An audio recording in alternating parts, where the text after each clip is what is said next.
भक्ति की वाणी 733 देवी तू मेरी आत्मा है, अवस्था विशेष ही परमात्मा है। देवी तू मेरी आत्मा है, अवस्था विशेष ही परमात्मा। गुरुदेव हमको क्या समझा रहे हैं कि ये सारी दुनिया, ये सारा संसार को किसने संचालित किया है? कौन सी शक्ति है? एक बल्ब भी हम चालू करते हैं स्विच, तो उसमें वो पावर की आवश्यकता है कि रोशनी आए। तो ये जो पावर है, ये जो शक्ति है, ये कौन सी शक्ति है जो इस संसार में हर एक चीज को संचालित कर रही है? मनुष्य को, प्रकृति के कण कण को, चाहे वो सूर्य की रोशनी में, चाहे वो नदी के बहाव में, हर एक चीज में कौन है जो इसमें वो शक्ति भर रहा है कि वो नदी बह पा रही है, वो कली खिल पा रही है, वो मनुष्य चल फिर पा रहा है? तो गुरुदेव कह रहे हैं, देवी तू ही मेरी आत्मा है। कौन कर रहा है? ये शक्ति, ये आत्मा, यही है जो ये एक देवी, एक ये जो शक्ति है, यही संचालित कर रही है। लेकिन क्या होता है, जैसे जब पकता है तो स्वतः ही उसमें खुशबू आ जाती है। ऐसे ही जब तक ये मैच्योरिटी, ये अनुभव नहीं पाता, तब तक वो महक, वो खुशबू नहीं पाता अपने जीवन में। चेन की एक कड़ी भी टूट जाती है, ये हमने कई बार चर्चा की कि चेन की एक कड़ी भी टूट जाती है तो पूरा चेन कमजोर हो जाता है। कितना ही ताकतवर ये तन हो हमारा, लेकिन ये जो मन की जो कड़ी है, ये कमजोर पड़ जाएगी तो ये सारा जीवन ही बोझिल हो जाएगा। तो बात है इस मन को हम कमजोर नहीं, बल्कि हम कैसे उसको ताकतवर, स्ट्रॉन्ग बना सके। यही इच्छा है कि ये मन को हम, अपने मन को हम देखें, नहीं तो ये हमारे पूरे जीवन को ही कमजोर बना देगी। अब देवी तू मेरी आत्मा है, ये कब स्ट्रॉन्ग होगा ये मन? जब उसको इस शक्ति का आभास होगा जिसके कारण उसमें गति है। इस मन में, इस तन में, इस हृदय में गति है। ये शक्ति कहाँ है? उस आत्मा में है। वो आत्मा कहाँ है? तन में ही है।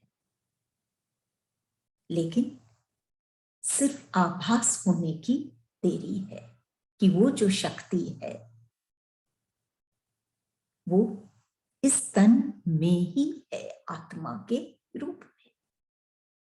तो देवी तू मेरी आत्मा है। देवी, ये जो शक्ति है देवी, तू ही मेरी आत्मा है।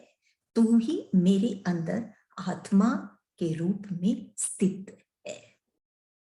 ये शक्ति जो देवी है। अब आत्मा में तो हम समझ सकते हैं, पहुंच रहे हैं, गुरुदेव लेके जा रहे हैं हमको हमारी आत्मा की ओर, कि ये आत्मा ही वो देवी है, वो शक्ति है जिससे हम हैं। शिव नहीं तो शव है, जैसे कहा गया। यही वो शक्ति है जिससे हम जिंदा हैं, और ये शक्ति इस आत्मा में है। और अवस्था विशेष ही परमात्मा, जैसे जैसे वो भक्त इस आत्मा में, इस शक्ति में डूबता जाएगा, समझने लगेगा, अनुभव करेगा इस शक्ति को, कि और कुछ नहीं जिसे उसे चला रही है, बल्कि ये शक्ति है जो ये पूरे संसार का रचयिता है। यही शक्ति हमारे अंदर है आत्मा के रूप में, और जैसे इसमें और गहराई में डूबेगा, वैसे एक अलग अवस्था बनने लग जाती है उस भक्त की, या हम कह सकते हैं उस संत की, एक विशेष अवस्था कि उसमें डूबने के अलावा उसको और कुछ सूझता ही नहीं है। उस शक्ति में, उस देवी शक्ति में जो उसका आत्मा है, उसकी आत्मा है, उसमें वो जितना रमने लग जाएगा, एक अलग विशेष अवस्था बन जाती है। और वो अवस्था, जैसे गुरुदेव कह रहे हैं, अवस्था विशेष ही परमात्मा है। क्योंकि ये आत्मा, जैसे हम सुनते हैं, कहा जाता है कि परमात्मा का ही अंश है, परमात्मा ही है। लेकिन पहले इस आत्मा की शक्ति को हम अनुभव करें, तो हम उस परमात्मा को जान पाएंगे। विशेष अवस्था ही परमात्मा, परमात्मा कोई रूप या नहीं, वो सिर्फ वो विशेष अवस्था है। ये बहुत इंपॉर्टेंट है समझना कि परमात्मा कौन है। परमात्मा एक विशेष अवस्था है जब वो भक्त अपने इस शक्ति में, आत्मा रूपी शक्ति में, जब वो पूर्णतया से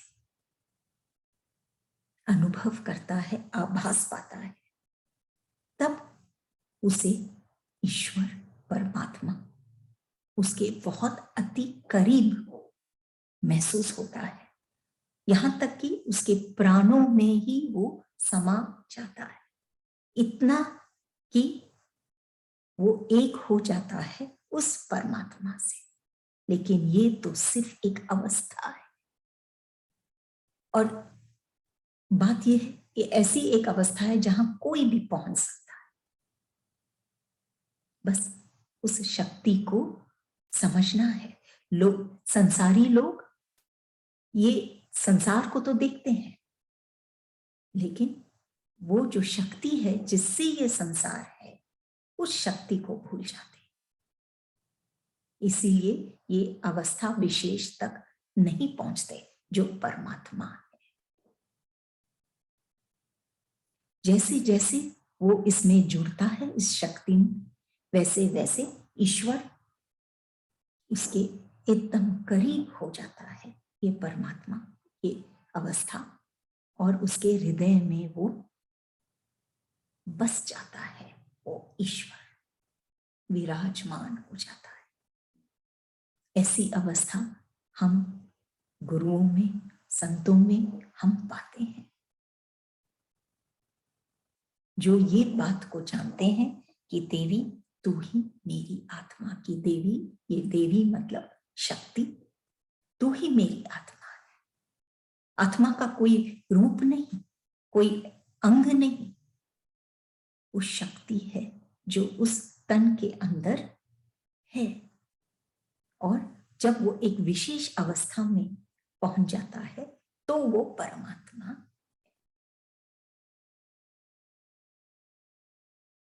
अलग ही स्थिति है ये भाव की। और जैसे गुरुदेव हमको समझाते हैं कि परमात्मा कौन है, वो विशेष अवस्था है एक, जो हमारे भीतर ही है। हम वहां तक पहुंच सकते हैं, मतलब हम परमात्मा का एहसास कर सकते हैं।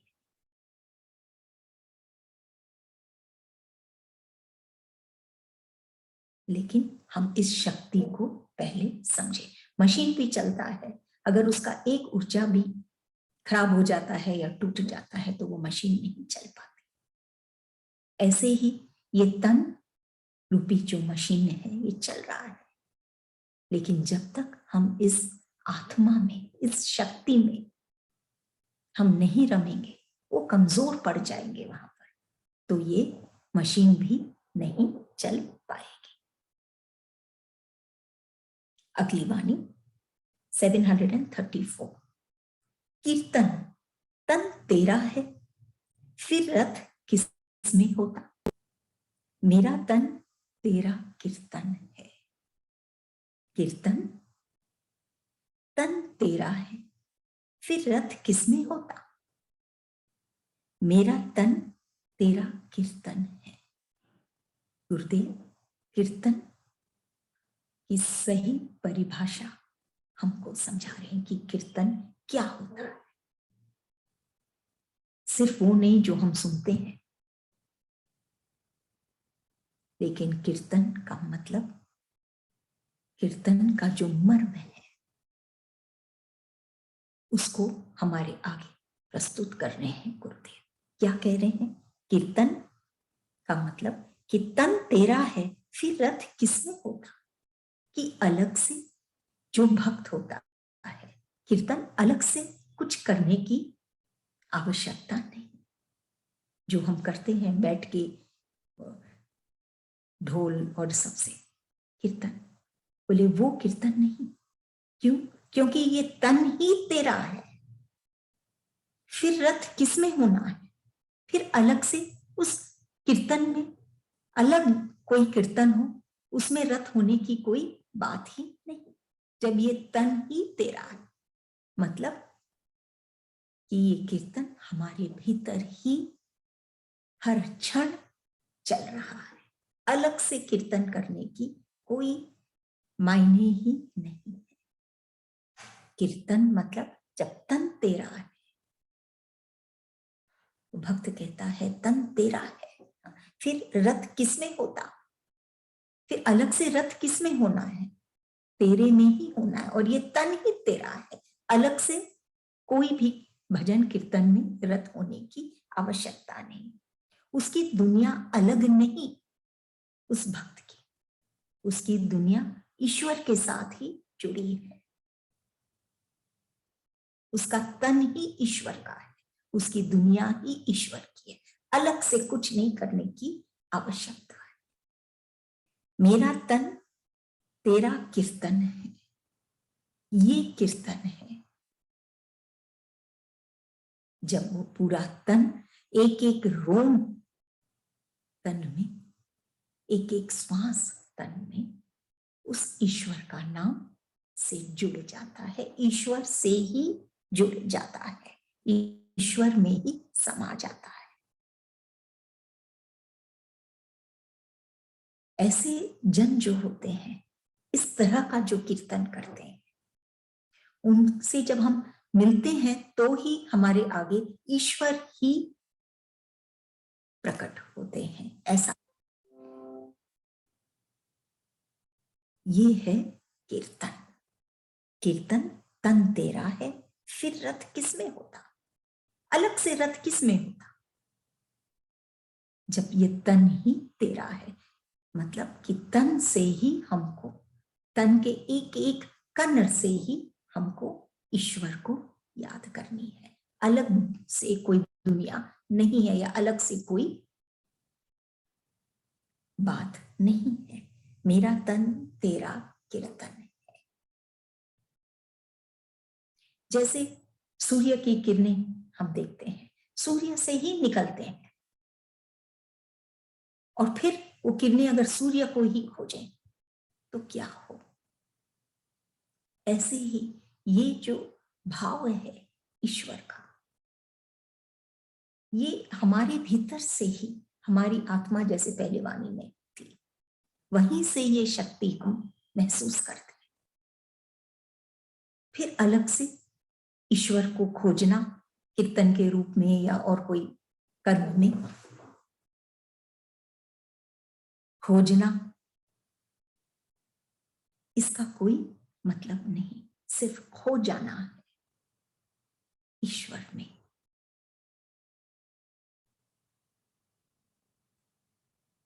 खो जाना है ईश्वर का।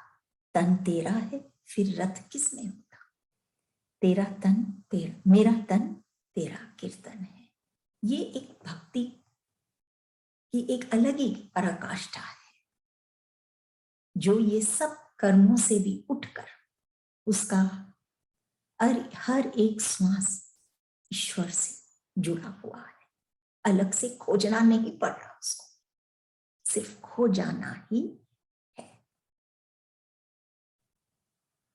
क्योंकि वंदन जो होता है ईश्वर के साथ, जब वो एक हो जाता है, उसका वजन इस संसार के वजन से कहीं ज्यादा होता है जब वो एक हो जाता है ईश्वर से, तब वो धनी होता है। नेक्स्ट वाणी 735। जब तेरा नाम लिया संसारी चिल्ला उठे, भला बुरा कहने लगे, संसार बनाने वाला तू नहीं। जब तेरा नाम लिया संसारी चिल्ला उठे, भला बुरा कहने लगे, संसार बनाने वाला तू नहीं।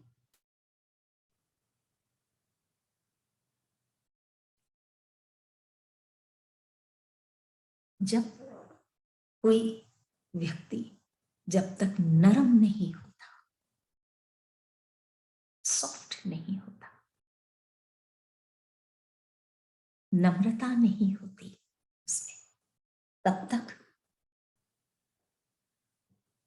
वो किसी के दिल में जगह नहीं बना पाता।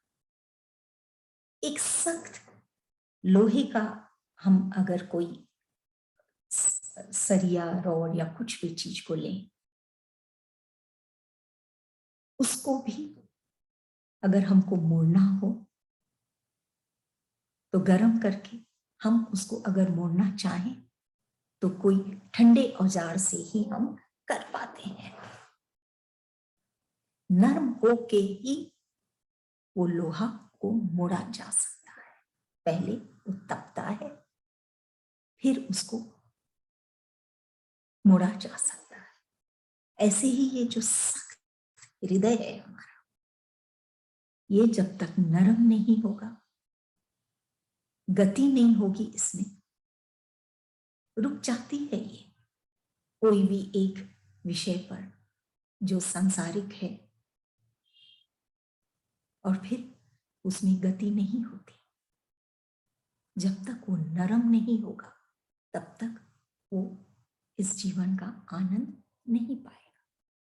जब तेरा नाम लिया संसारी चिल्ला उठे, ऐसे ही है ये संसारी, रुक गए हैं, सख्त हो गए, इसीलिए चिल्ला उठते हैं। न वो किसी के हृदय में अपना स्थान बना पाते हैं और न भला बुरा कहने लग जाते हैं। ये ब्लेम गेम चलने लग जाता है, सिर्फ ब्लेम करना। तो कह रहे हैं कि जब तेरा नाम लिया संसारी चिल्ला उठे, भला बुरा कहने लगे। ये भक्त जब नाम लेता है या ईश्वर की बात करता है तो ये संसारी जो अहंकार में चूर हैं, सख्त हैं, वो चिल्ला उठते हैं। उनको बर्दाश्त नहीं होता, क्योंकि वो उनको सिर्फ करता धरता वो अपने आप को मानते हैं, ईश्वर को नहीं। इसीलिए उनको ये बात समझ में नहीं आती है जब वो भक्त ईश्वर का नाम लेता है। वो नम्रता नहीं,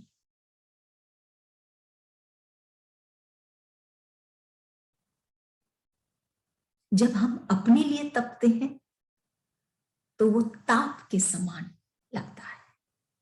जब हम और कोई के लिए तपते हैं तब वो सच्चा तप होता है। लेकिन अधिकतर जो संसारी की बात हो रही है यहाँ पर, खुद ही तपते हैं, खुद के लिए ही तपते हैं और ताप के समान उनका जीवन हो जाता है। चिल्ला उठते हैं, भला बुरा कहने लग जाते हैं। उससे जो औरों के लिए तपता है, जो भगवान का नाम लेता है, जो अपना स्थान और कोई नहीं लेकिन ईश्वर के हृदय में तो बना लिया है, ऐसा जन जब ईश्वर का नाम लेता है तो संसारी लोग चिल्ला उठते हैं। वो चाहते हैं कि सब उनकी तरफ आए, न कि ईश्वर के। संसार बनाने वाला तू नहीं। तब वो भक्त सोचता है कि ये सारा संसार तो ईश्वर का ही बनाया हुआ है, वही रचयिता है। इन संसारी लोगों का भी उन्होंने ही रचना की है, इसीलिए वो परवाह नहीं करता ऐसे जन की। बेचैन होता है और वो बेचैनी अपने इष्ट के चरणों में ही बैठकर उसको शांत कर पाता है। ऐसी स्थिति गुरुदेव हमको हमारे आगे रखें कि जो नाम लिया लोग चिल्ला उठे, पसंद नहीं आता है, उनका महत्व नहीं है ना, उनकी इंपॉर्टेंस नहीं है, इसीलिए वो चिल्ला उठते हैं, भला बुरा कहने लग जाते हैं। लेकिन फिर ये भक्त यही सोचता है कि इन लोगों को भी उसका इष्ट, वो इष्ट ही, वो ईश्वर ने ही तो बनाया है, इसीलिए वो बेचैन होता है। लेकिन फिर से अपने इष्ट के चरणों में बैठकर ही शांति पाता है। संसार बनाने वाला तू नहीं क्या? तू ही तो है, तू ही तो है, इसीलिए तेरा कुछ भी खराब नहीं। अगर हम उनसे जुड़ते हैं तो चाहे कैसे ही लोग हो, कैसा ही परिस्थिति हो, संसारी लोग हो, जैसे भी हो, फिर भी वो विचलित नहीं हो पाता। होता भी है तो फिर वो शांति इष्ट के चरणों में ही पाता है। आप सोचिए, एक इंजन है, हम रेलवे स्टेशन में जाते हैं, वहां हम इंजन को देखते हैं। वो इंजन, अगर वो जो डब्बा है अगर वो इंजन से जुड़ा है तब तो लोगों की लाइन लग जाती है धक्का मुक्की उस ट्रेन में चढ़ने के लिए। और अगर वो डब्बा इंजन से नहीं जुड़ा हो, ऐसे ही खड़ा हो यार्ड में, तो उसकी कोई महत्ता नहीं है। ऐसे ही है हमारा जीवन। जब हम उस परमात्मा से जुड़ते हैं, और जैसे बहुत स्पष्टता से गुरुदेव समझाते कि ये वो शक्ति है परमात्मा जो हमारे भीतर हमारी आत्मा के रूप में है, और उसमें हम जितना रमेंगे, जितनी गहराई में जाएंगे, हम उस अवस्था विशेष में पहुंचेंगे जिसको हम परमात्मा कहते हैं। तो जब हम उस विशेष अवस्था में पहुंचते हैं या परमात्मा से जुड़ते हैं, तभी उसकी वैल्यू हमारे जीवन की वैल्यू है। नहीं तो हम उस डिब्बे के जैसे हैं जो ऐसे ही खड़ी है उस स्टेशन में।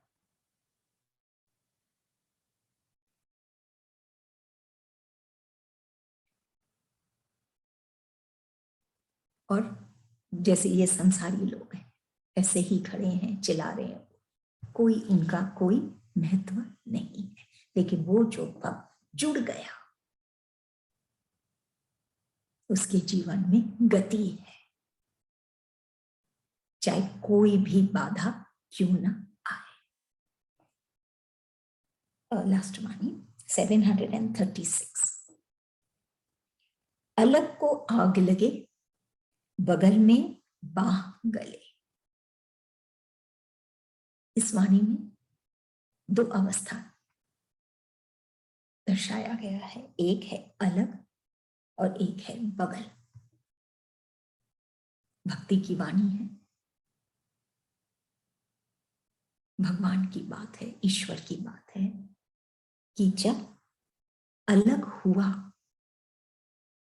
वो ईश्वर से, अपने इष्ट से, तो क्या हुआ? आग लगे। उसका हृदय, उसका जीवन सब जलने लगा, कोई राहत नहीं। जब वो अलग हुआ मतलब दूर हुआ। ईश्वर तो है ही उसके अंदर, उस शक्ति के रूप में, लेकिन वो अपने आप को नहीं जोड़ पाया, उस शक्ति से दूर हो गया, अपने ही अंतर मन से दूर हो गया, संसार में रम गया, तभी दूर हो गया। तो आग लगी, उसका जीवन तहस नहस हो जाता है।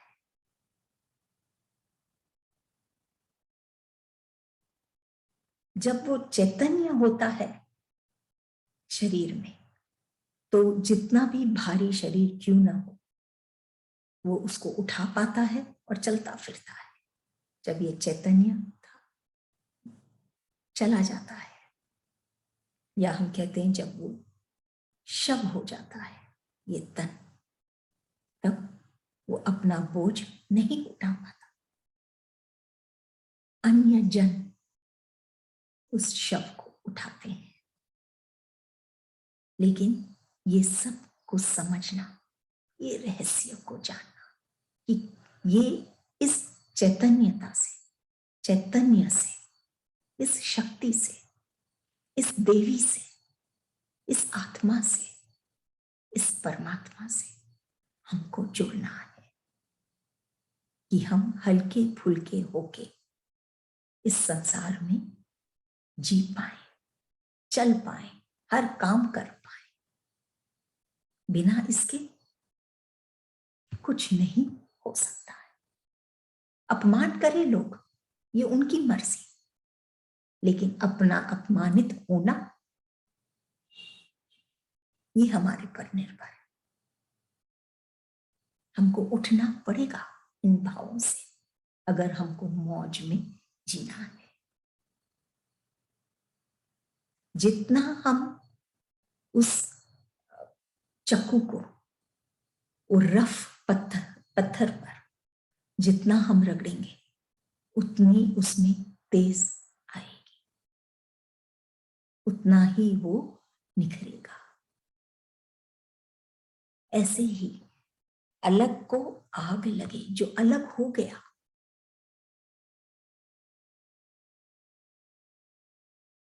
वो उसका जीवन क्या कहें, कष्टपूर्ण हो जाता है। और जो दूसरी स्थिति है, बगल में बाह गले, और वो अगर बगल में है, हमारे साथ है, हमारे अंतर में है, ये हम महसूस करते हैं, तो बाह गले, तो उसकी बाहों का हम एहसास कर पाते हैं, हमारे तन पर, हमारे मन पर।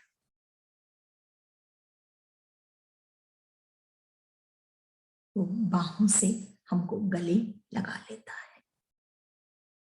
ऐसा है ये ईश्वर। दूर हो जाए तो आग लग जाती है जीवन में, और बगल में हम महसूस करें, है वो बगल में, लेकिन महसूस करने की बात है। महसूस हम करें तो वो अपनी बाहें फैलाता है, हमको अपनी बाहों में लेता है, और हमारा जीवन बहुत ही सुंदर, जहां पे एक आधार है, सिक्योरिटी है, कोई अपना है, साथी है जो इस तरह से बाहें डालता है, हमारे साथ हो जाता है और जीवन का सफर इजी, सुंदर हो जाता है कि हम उसी क्षण हम अपनी मंजिल तक पहुंच जाते हैं।